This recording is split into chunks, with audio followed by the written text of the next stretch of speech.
우리 또 시온 성가대의 찬양을 듣게 되니까 너무 행복한 것 같습니다.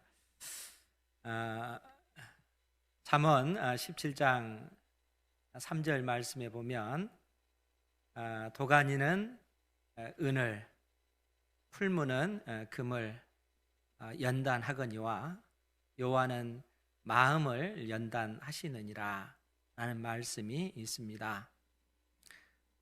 도가니가 은을 연단한다는 것, 또 풀무가 금을 연단한다는 것은 그 순전한 은과 순전한 금을 얻기 위한 하나의 어떤 그 방편인 것이죠. 그러니까 뜨거운 풀무불에 넣어서 그 금을 녹이고 음을 녹이는 것은 그 속에 있는 그 불순물들을 하나하나 제거해 내기 위해서인 것이죠. 순전한 은을 얻고 순전한 그 금을 얻기 위한 그러한 과정입니다. 그래서 이제 그러한 연단의 그 과정이 필요한 것이죠. 그런데 하나님께서는 우리의 마음, 사람의 마음을 연단하신다라고 말씀하십니다. 그러니까 우리의 그 마음을 연단한다. 우선 연단이라고 하는 이 자체가 그 쉬운 길이 아님을 얘기해주고 있는 것이죠. 그러니까 마음을 연단함으로써 우리의 마음이 하나님을 향하여 또 우리 인생이 하나님의 은혜로 살아간다 하는 사실을 구구절절 깨닫는 것입니다. 그러니까 연단의 과정을 통해서 우리가 하나님의 사람, 믿음의 사람으로 하나님께서 세워 나가시는 것이죠. 그러기 위해서 우리 인생에게 연단이 필요한 것입니다. 우리가 늘상 보는 것이지만 출애굽한 이스라엘 백성들이 광야 40년의 어떤 그 연단의 과정을 겪게 되는 것이죠. 그런데 하나님께서 이스라엘 백성들이 40년 동안 광야의 그 길을 걷게 하신 것은 분명한 거기에는 목적이 있었습니다. 그것은 40년 동안 이스라엘 백성들을 처절하게 낮추시는 것입니다. 광야에서 이스라엘 백성들을 낮추시는 거예요. 그 낮추신다는 것은 사람이 무엇으로 사는가라고 했을 때 사람이 내 힘과 내 능력으로 살아가는 것이 아니더라 하는 사실을 하나님께서 40년 동안 이스라엘 백성들에게 깨우쳐 주시는 것입니다. 그러니까 광야에서 사람이 살 수 없는 그런 환경이라 말씀을 드렸잖아요. 사람은 광야에서 살 수 없습니다. 사람은 정말 인생이 살아가야 할 만한 그런 삶의 좋은 환경에서 살 수 있는 존재지 광야에서 인생이 살 수는 없는 것이죠. 왜냐하면 그 광야는 먹을 것과 마실 그 물이 없기 때문에 그런 것입니다. 그런데 하나님께서는 40년 동안 그 광야에서 매일 아침마다 하늘에서 만나를 내려주시고 또 목이 마를 때는 반석을 치셔서 물을 내셔서 이스라엘 백성들을 먹이셨습니다. 40년 동안. 그러니까 이스라엘 백성들은 매일 아침 하나님께서 행하시는 그 기적을 그들은 경험하는 거예요. 그러면서 깨닫는 것이 뭐냐면 사람이 생명을 유지하면서 살아가는 것, 이것은 내 힘과 내 능력으로 살아가는 것이 아니라 철저히 하나님의 은혜로 살아간다 하는 사실을 이스라엘 백성들이 40년 동안 경험하게 되는 것입니다. 그러니까 40년 동안 그들이 그 맨발로 그 광야를 걷는다 할지라도 발이 부르트지 않고 또 그들이 입었던 그 옷이 헤어지지 않는 그러한 어떤 그 은혜를 경험하면서 사람은 하나님의 은혜로 살아간다, 그 사실을 깨닫는 것이죠.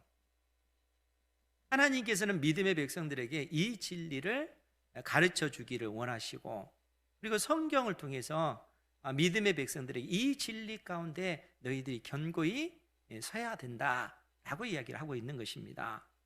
코로나19로 인해서 우리의 어떤 건강의 문제뿐만 아니라 경제적인 그러한 위기 가운데 있고 또 직장 문제로 인해서 심히 염려하고 근심되는 그러한 상황들이 굉장히 많지 않습니까? 그런데 하나님께서는 그러한 현실 속에서 사람이 살아가는 것은 하나님의 은혜로 살아간다는 것입니다. 그러니까 하나님께 기도하고 하나님께 은혜를 구하고 인생에 부딪히는 그 문제마다 하나님 앞에 내어 맡기면서 은혜를 구할 때 주님께서 택한 자녀들에게 은혜를 베풀어 주신다는 거예요. 주님께서 이 진리를 끊임없이 우리에게 말씀하고 계시고, 그리고 이러한 어떤 그 연단의 과정을 통해서 하나님의 사람, 믿음의 사람으로 만들어 가시는 것입니다. 그러한 은혜를 누리는 여러분들 되시기 바랍니다. 하나님께서 이스라엘 백성들에게 그러한 그 가르침을 주시고 나서 실상 많이 염려하셨습니다. 하나님께서 출애굽 2세대들, 아니 그 이후에 있을 하나님의 자녀들을 향하여 근심하고 염려하셨어요. 왜 그런가 하면 하나님께서 신명기 말씀, 신명기 8장에 있는 그 말씀을 통해서 주신 내용이 뭡니까? 하나님께서 염려하신 것이 이제 너희들이 약속의 땅 가나안 땅에 들어가면 너희들은 매일 아침 하나님께서 너희들을 위해서 행하는 그 기적을 목격하지 못할 것이다. 하나님께서 만나를 내려주지 않기 때문에. 그러면 그들이 그 가나안 땅에서 그들의 삶을 살아가는 그 방식이 뭐냐면 열심히 땀을 흘려서 농사를 짓는 것입니다. 그러니까 하나님을 경외하는 가운데 그들이 열심히 농사를 지으면 하나님께서 그들에게 풍성한 결실을 맺을 수 있도록 은혜를 주시겠다는 거예요. 그 가나안 땅은 밀과 보리의 그 주산지입니다. 밀과 보리가 그 경작이 잘 되는 그러한 땅이고, 그 땅은 이 포도나무, 또 그 땅에는 무화과 나무가 또 많고 심지어 석류나무도 굉장히 많습니다. 그러니까 이러한 어떤 그 과일들이 풍성하고 또 올리브 그 기름도 있고 또 그 땅에는 꿀의 소산지라 이렇게 또 표현이 되어 있습니다. 그러니까 하나님께서 이스라엘 백성들에게 그 가나안 땅에 들여보내시면서 하신 말씀이 너희들이 그 땅에 들어가서 하나님을 경외하는 가운데 살아가면 너희들이 먹고 사는 문제에 전혀 지장이 없고 부족함도 없고 너희들이 하나님께서 내리시는 그러한 은혜 안에서 하나님을 찬양하면서 살 것이다. 이런 약속의 말씀을 해 주신다는 거예요. 그런데 문제는 시간이 흘러가면서 역사가 진행되어져 가면서 너희들 마음속에 불순한 생각이 들까 하나님께서 염려하시는 것이죠. 그러니까 자기들이 좋은 집에 살고 좋은 차를 타고 또 어떤 내가 하는 일마다 그야말로 승승장구 잘 모든 것들이 형통하게 이루어져 갈 때 사람들의 그 생각 속에 어떤 의식이 드는 거예요? 내가 다른 사람들보다 월등하게 뛰어나서 내가 능력이 많아서 내가 탁월한 지혜가 있기 때문에 내가 이처럼 성공을 했다. 그러니까 자기 인생의 어떤 그 성공과 자기 가정의 어떤 그 행복이 나의 능력에 있는 것처럼 착각하게 될 때 하나님께서 그것을 염려하시는 거예요. 그러니까 그러한 착각을 하게 되면은 그들이 여호와 하나님을 잊어버리게 되는 겁니다. 하나님의 은혜로 우리가 살아가고 하나님께서 나에게 건강도 주셨고 자녀들에게 복을 주셨고 물질의 은혜도 주셨고 이 모든 것을 하나님께서 주셨다 하는 사실을 우리가 망각하고 여호와를 기억하지 않는 이런 삶을 살게 될 거라는 거. 이걸 하나님께서 염려하시는 것입니다. 그것을 경고해 주고 계시는 거예요. 오늘 하나님께서 호세아 선지자를 통해서 주신 말씀의 내용이 바로 그러한 것입니다. 여러분, 호세아 선지자가 하나님의 말씀을 선포할 때 이때 북이스라엘의 왕이 여로보암 2세라고 했습니다. 여로보암 2세는 41년 동안 북이스라엘을 통치했는데 북이스라엘 역사상 이 여로보암 2세 때만큼 영토가 넓은 적이 없었고 또 여로보암 2세 때만큼 부강한 때가 없었습니다. 왜냐하면 그만큼 하나님께서 이 시기에 은혜를 부어주셨기 때문에 그렇다는 거예요. 그런데 성경은 그러한 사실에 대해서 이미 명확하게 말씀해 주고 계십니다. 왜 하나님께서 여로보암 2세 때 이처럼 경제적인 그 번영과 또 군사력도 막강한 이러한 나라가 되게 하셨을까? 사실 여로보암 2세의 아버지, 할아버지, 증조 할아버지, 이때까지 이미 북이스라엘은 심히 미약한 나라였습니다. 북쪽에 있는 그 아람에 의해서 끊임없이 공격을 받고 먹고 사는 문제로 인해서도 고통당했고, 이 아람에 의해서 끊임없이 생명의 그 위협을 받던 그러한 어떤 그 시기를 지났다는 거예요. 그러니까 북이스라엘이 실상은 굉장히 비참한 그러한 지경이었는데, 이러한 지경에서 하나님께서 은혜를 주신 이유가 뭔가 하면, 그 열왕기하 14장 26절 이전에도 제가 읽었던 본문인데, 제가 읽어드리면, 그 이유는 여호와께서 이스라엘의 고난이 심하여 매인자도 없고 노인자도 없고 이스라엘을 도울 자도 없음을 보셨고, 그러니까 이스라엘 하나님의 택한 백성들의 그 비참한 그 현실이 너무너무 심각했다는 거예요. 이 천하 어디를 둘러봐도 이 이스라엘을 도울 자가 없는 겁니다. 그러니까 하나님께서 그러한 북이스라엘을 너무너무 긍휼히 여기시는 거예요.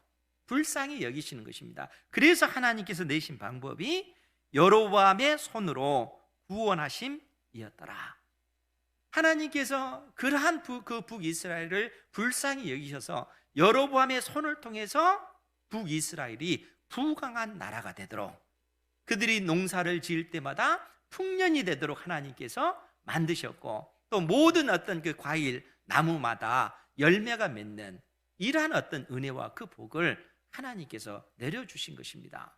그리고 주변에 있는 그러한 어떤 그 이방 나라들이 북이스라엘을 공격하지 못하도록 다른 막강한 나라들을 통해서 이 다른 이방 나라들을 견제케 함으로써 결국 북이스라엘이 부강한 나라, 막강한 그러한 나라, 경제적으로 번영한 나라가 되도록 하나님께서 은혜를 주신 것이죠.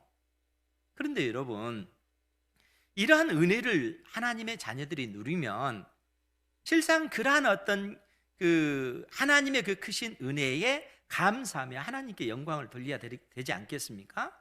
그런데 실상 북이스라엘이 그렇게 하지 않은 거예요. 여러분, 북이스라엘의 어떤 그 패역의 역사가 그 역사를 이전에도 말씀을 드렸지만, 여러분, 북이스라엘 가운데 가장 악한 왕이 누군가라고 했을 때는 이 아합의 집안입니다. 아합이에요. 이 아합 왕이 여호와 하나님의 그 신앙을 버리고 바알을 하나님으로 섬긴 그 왕이 이 아합 왕입니다. 그러니까 하나님께서 예후를 통해서 이 아합의 집안을 심판하신 거예요. 그러면 이 예후가 하나님만을 섬겨야 되지 않겠습니까? 그런데 예후의 후손, 예후의 그 이 증손자인 여로보암 2세 때 되면 결국 이 아합이 섬겼던 그 바알의 신을 이 예후의 집안도 동일하게 섬기게 되는 그런 모습을 볼 수가 있습니다. 그러니까 북이스라엘이 하나님과 맺은 언약을 파기하고 바알과 아세라 신을 섬겼기 때문에 하나님께서 호세아 선지자를 부르셔서 지금 북이스라엘의 실상이 어떠한가 하는 사실을 알려주기 위해서 너는 음란한 여인인 고멜을 데려다가 아내로 삼으라, 결혼해라, 이런 명령을 내리셨다는 거예요. 북이스라엘이 하나님과 맺은 언약을 파기하고 하나님을 버리고 바알을 섬긴 이것 때문에 음란한 여인 고멜을 데려다가 아내로 삼으라, 하나님께서 호세아 선지자에게 이 명령을 내리신 것입니다. 그래서 낳은 그 자식들이 뭡니까? 이남 일녀를 낳잖아요. 그런데 이 세 명의 자녀들이 다 호세아의 자식이 아니라는 거예요. 호세아의 자식이 아닌 거예요. 그러니까 이러한 상황 속에서 오늘 하나님께서 호세아 선지자를 통해서 주신 말씀이 뭐냐면 2장 2절 말씀, 너희 어머니와 논쟁하라. 그는 내 아내가 아니요 나는 그의 남편이 아니라. 호세아 선지자가 자녀들에게 하는 얘기입니다. 그 자녀들에게 하는 얘기가 뭡니까? 너희 어머니와 논쟁해라. 무슨 얘기입니까? 너희들이 누구의 자식인지 너희 어머니에게 물어봐라 라는 얘기입니다. 그 말은 너희들은 내 자식이 아니다, 그 얘기죠. 그러다 보니까 실상 고멜과 남편과 아내의 관계지만 결국에는 그는 내 아내가 아니요 나는 그의 남편이 아니라, 이런 어떤 이 말이 나올 수밖에 없는 것이죠. 그러니까 법적으로는 부부의 그 형태를 띄었지만 현실은 남편과 아내의 그 관계가 아니라는 거예요. 그 사이에 그 자녀들이 태어났어야 되는데 정작 태어난 그 자식들은 호세아 선지자의 자녀가 아니기 때문에 그런 것이죠. 그것이 지금 북이스라엘과 하나님과의 그 관계가 그러하다는 거예요. 그러니까 이러한 어떤 상황 속에서 하나님께서 뭐라고 말씀을 하시냐면, 그가 그의 얼굴에서 음란을 제하게 하고 그 유방 사이에 음행을 제하게 하라. 하나님께서 지금 북이스라엘을 향해서 너희들 가운데 있는 그 음행을 제거하라 라고 이야기를 하는 것입니다.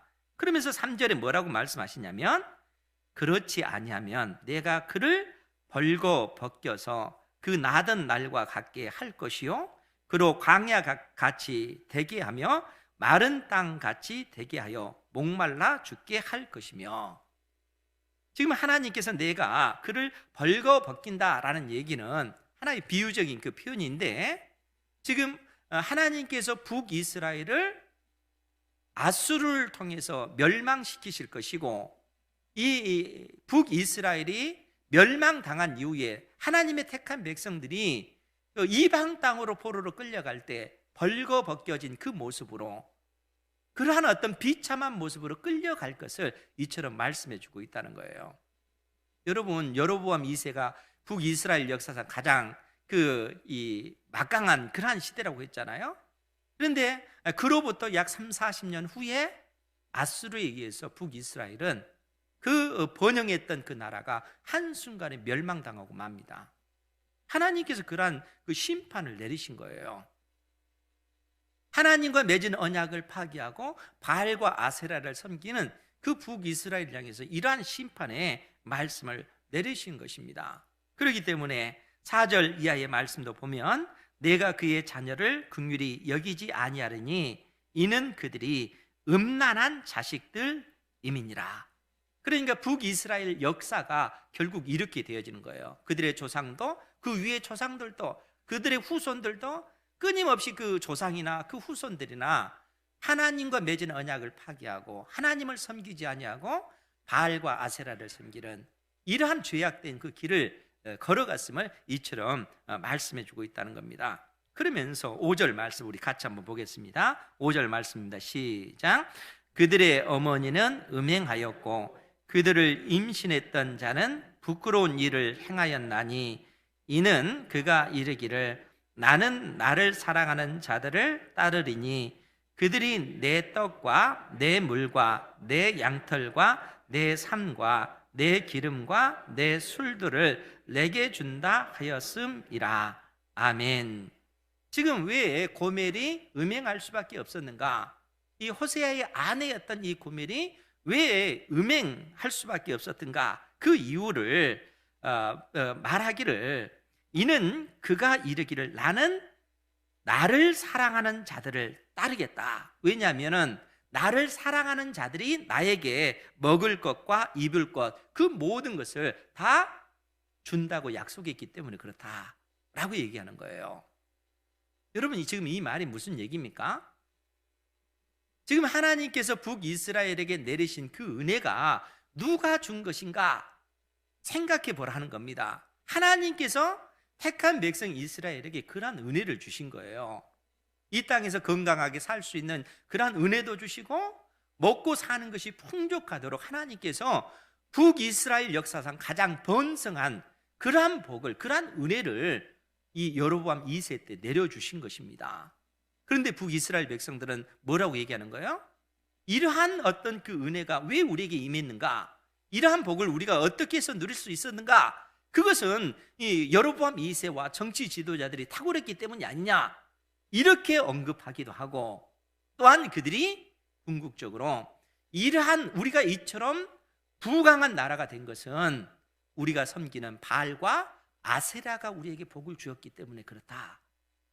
하나님께 영광 돌리지 아니하고 그 모든 영광을 우상에게 돌리고 마는 겁니다. 그들이 그처럼 부강한 그 이유가 바알과 아세라가 그들에게 복을 주었기 때문에 그렇다는 거예요. 여러분, 하나님께서 그러한 그 이스라엘을 바라보시면서 얼마나 속이 타시겠어요? 이미 하나님께서는 700여 년 전에 모세를 통해서 그러한 어떤 일들이 벌어질까 경고해 주고 계시잖아요. 이 약속의 땅 가나안 땅에 있는 그 모든 것 다 하나님의 은혜로 택한 백성인 너희들에게 주어진 것이다. 하나님께서 은혜로 주신 것이라는 거예요. 그런데 역사가 진행되면서 어떻게 돼요? 그들이 그러한 사실을 망각하는 거예요. 여호와를 잊어버리는 것입니다. 하나님의 은혜로 자기들이 살아간다는 것을 잊어버리고 내 힘과 내 능력이 이처럼 이런 성공을 가져왔다, 이렇게 생각하는 것입니다. 우리가 섬기는 바알과 아세라가 우리에게 이런 복을 주었다, 이렇게 그들이 생각하는 거예요. 여러분, 이것이 얼마나 미련하고 어리석은 생각입니까? 아니, 이러한 그 어리석은 그 길을 오늘날 믿음의 그 백성들도 그 길을 갈 때가 너무나 많다는 거예요. 하나님께서 성경을 통해서 끊임없이 우리에게 경고해 주신 것이 우리가 이 땅에 살아가는 건 하나님의 은혜라는 거예요. 하나님께서 우리 인생 가운데 고난을 두시고 그 고난의 그 과정을 통해서 연단시키는 것도 뭡니까? 사람이 하나님의 은혜로 살아간다 하는 사실을 깨우쳐 주시기 위해서 그런 고난을 허락하시는 것입니다. 그런데 그 고난을 통해서 우리가 인생이 하나님의 은혜로 살아가는구나, 내가 이처럼 그 사업하는 것, 또 직장에서 사람들과 하나님 앞에 인정받는 이러한 어떤 성공한 삶을 살 수 있었던 것도 하나님의 은혜구나, 이 사실을 깨닫고 하나님께 영광 돌리면 하나님께서는 그 인생을 더더욱 높여주시는 거예요. 하나님의 나라와 그 영광이 우리의 인생을 통하여 드러나도록 하나님께서는 은혜를 베풀어 주시는 것입니다. 여러분, 어느 부모가 자식들이 이 땅에서 고생하고 또 힘들어하는 그런 삶을 살아가는 거 원하는 부모가 어디 있겠어요? 한 명도 없잖아요. 우리 아버지 하나님께서도 그러시다는 거예요. 하나님의 자녀들이 이 땅에서 부와 명예와 권력을 누리며 살아가기를 원합니다. 그것을 통해서 하나님의 그 영광을 더더욱 드러내고 하나님의 그 기쁘신 뜻을 이루어가기를 하나님께서 원하신다는 거예요. 그런데 문제는 뭡니까? 하나님께서 그러한 복을 주셨을 때 그러한 것들을 하나님께 영광 돌리지 아니하고 오히려 하나님께서 주시는 그 복을 나의 육신의 그 즐거움과 쾌락을 위해서 그러한 것들을 사용하고 하나님을 멀리하고 오히려 세상의 즐거움을 쫓아가는 이것 때문에 하나님께서는 때에 따라 우리를 심판하시지 않습니까? 우리의 건강을 때에 따라 치시기도 하고 우리의 삶 가운데 경제적인 그 어려움을 겪도록 만드십니다. 왜냐하면 그렇게 하지 않으면 우리가 영원한 지옥의 자식이 되기 때문에 그래요. 중요한 것은 우리가 천국을, 하나님 나라를 상속받는 자녀로 살아가야 되잖아요. 그래서 하나님께서 우리 인생의 그러한 고난을 통해서 우리를 견제하시고 깨우쳐 주시고 하나님만을 소망하도록 그렇게 만들어 가신다는 거예요. 만일 우리가 이 진리를 깨닫고 온전히 하나님만을 의지하면 하나님께서는 우리에게 더더욱 크신 은혜와 복을 내려주시는 거예요. 수많은 주변의 그 믿음의 형제 자매들을 돕고 또 천국 복음이 땅 끝까지 이르러 증거되도록 하기 위해서 하나님께서는 무한한 은혜를 믿음의 백성들에게 베풀어 주신다는 것입니다.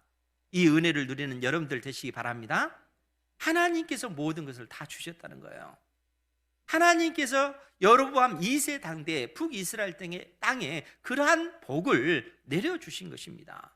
그런데 그들은 그 영광을 하나님께 돌리지 않은 거예요.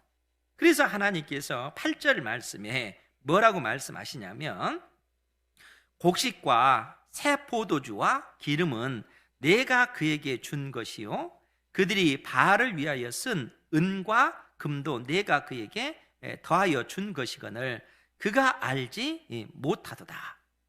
지금 하나님께서 지금 이스라엘 백성들의 곡식과 밀과 보리, 이스라엘 땅 밀과 그 보리의 주산지라고 했지 않습니까? 이 밀과 보리와 또 포도주, 또 감나, 올리브 그 기름과 내가 그에게 준 것이요 그들이 바알을 위하여 쓴 은과 금도 심지어 우상에게 드려지는 바알과 아세라에게 드려지는 그 은과 금도 하나님께서 은혜로 그들에게 주신 거라는 거예요.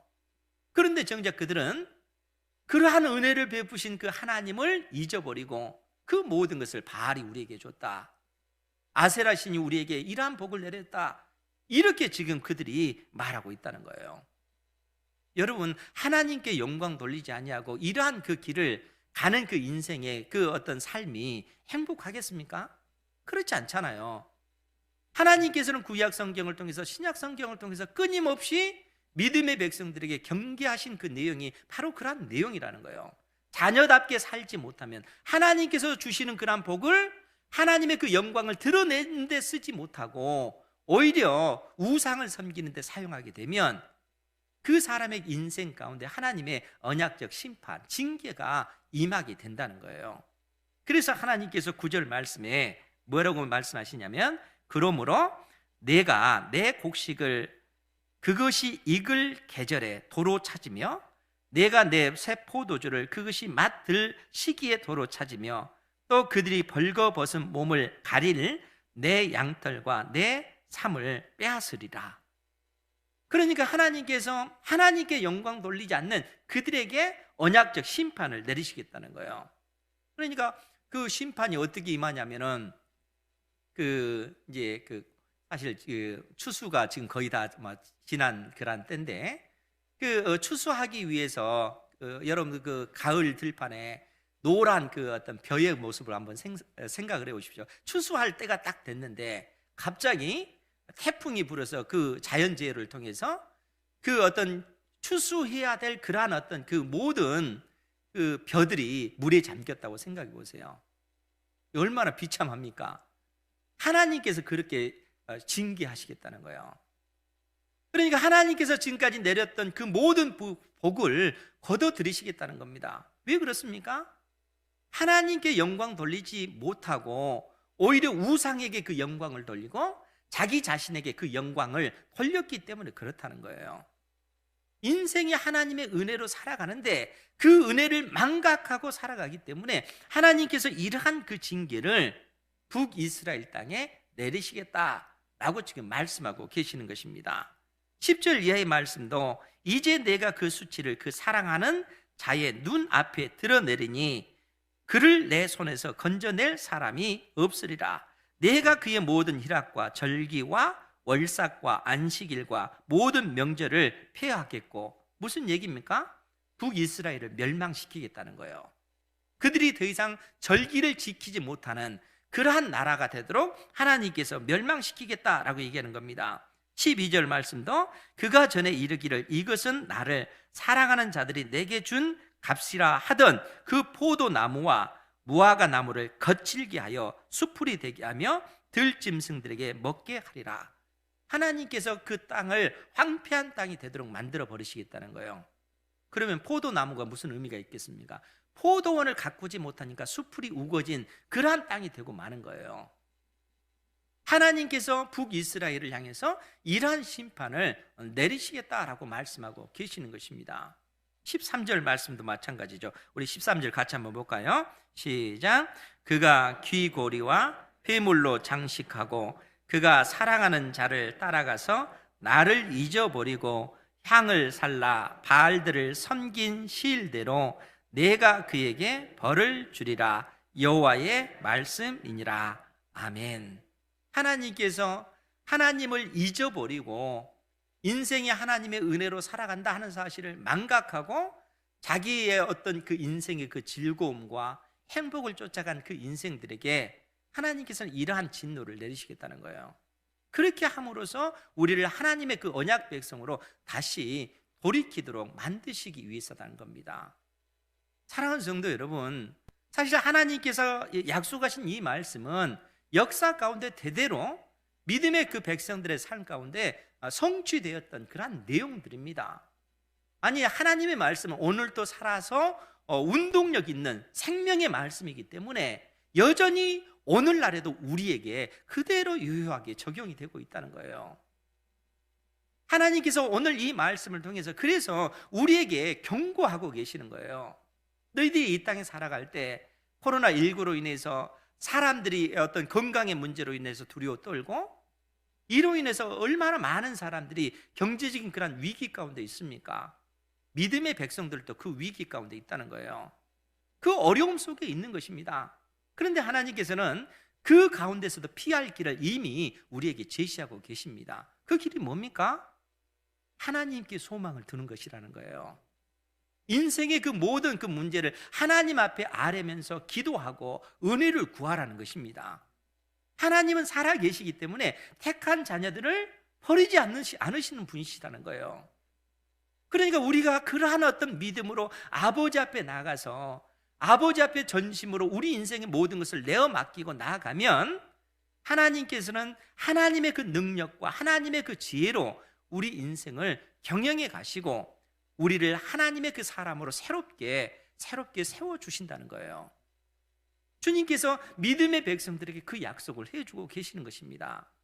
오늘 본문의 말씀 6절 7절 말씀도 보면 그래서 그러므로 내가 가시로 그 길을 막으며 담을 쌓아 그로 그 길을 찾지 못하게 하려니 그가 그 사랑하는 자를 따라갈지라도 미치지 못하며 그들을 찾을지라도 만나지 못할 것이라. 그제야 그가 이르기를 내가 본 남편에게로 돌아가리니 그때의 내 형편이 지금보다 나았음이라 하리라. 무슨 얘기입니까? 이스라엘 백성들이 지금껏 자기들이 누렸던 그 행복, 그 복이 마치 바알과 아세라가 준 것으로 생각을 했다는 거예요. 그런데 열심히 섬겼더니 그 결과 그들에게 남는 것은 비참한 뿐이라는 거예요. 북이스라엘은 멸망당하고 그들은 이방 땅으로 노예로 끌려간, 그러니까 그 비참한 그 자리에서 비로소 그들이 깨닫는 것이 뭡니까? 우리가 하나님 앞에 범죄했구나. 지금껏 인생이 하나님의 은혜로 살아왔는데 그 사실을 우리가 망각했구나. 하나님의 말씀을 통해서 비로소 그들이 깨닫는 것이 그 진리라는 거예요. 여러분, 이 얼마나 미련하고 어리석습니까? 이것을 꼭 경험하고 나서 그때서야 눈물 흘리면서 하나님 앞에 엎드려서 하나님 나 좀 살려주십시오, 그렇게 해야 되겠습니까? 그건 어리석은 거잖아요. 그건 굳이 우리가 우리 인생 가운데 경험할 필요가 없는 문제라는 거예요. 이미 성경을 통해서 하나님께서는 수많은 믿음의 사람들을 통해서 그러한 어떤 그 검증을 이미 우리에게 해 주셨기 때문에 그런 것입니다. 그러니까 우리는 하나님의 약속의 말씀을 통해서 그 진리를 깨닫고 우리 그 어떤 그 실패한 믿음의 선배들이 갔던 그 길을 가는 것이 아니라 성공한 그 길을 가야 되겠죠. 그 길이 무엇입니까? 전심으로 하나님께 소망을 두고 하나님의 은혜로 살아간다는 것을 우리가 하나님 앞에 고백하며 우리의 인생을 통해서 하나님 앞에 영광 돌리는 것입니다. 그 길을 하나님께서 우리에게 원하고 계시다는 거예요. 하나님께서 호세아 선지자를 통해서 이 진리를 믿음의 백성들에게 깨우쳐 주고 계시는 것입니다. 주님께서 우리의 심령 가운데 말씀하시는 그 음성을 다시 한번 새겨 들으시기 바랍니다. 그리고 어떠한 상황 속에 있든지 간에 우리가 늘 하나님 앞에 기도하고 하나님께 소망을 두면 하나님께서는 궁극적으로 우리가 절망의 그 늪에 있다 할지라도 하나님의 능력으로 하나님께서 우리를 끄집어내실 것이고 하나님께서 우리에게 은혜를 주시고 복을 주실 것입니다. 이 은혜를 누리시는 여러분들 되시기 바랍니다. 끊임없이 하나님 앞에 기도하시고 하나님 앞에 여러분들의 그 상황을 아뢰시고 하나님의 은혜를 구할 때 살아계신 하나님께서 여러분들의 인생을 통해서 하나님의 살아계심을 증거하실 것입니다. 이 은혜를 누리는 저와 여러분들 되시기를 주님의 이름으로 축원드립니다.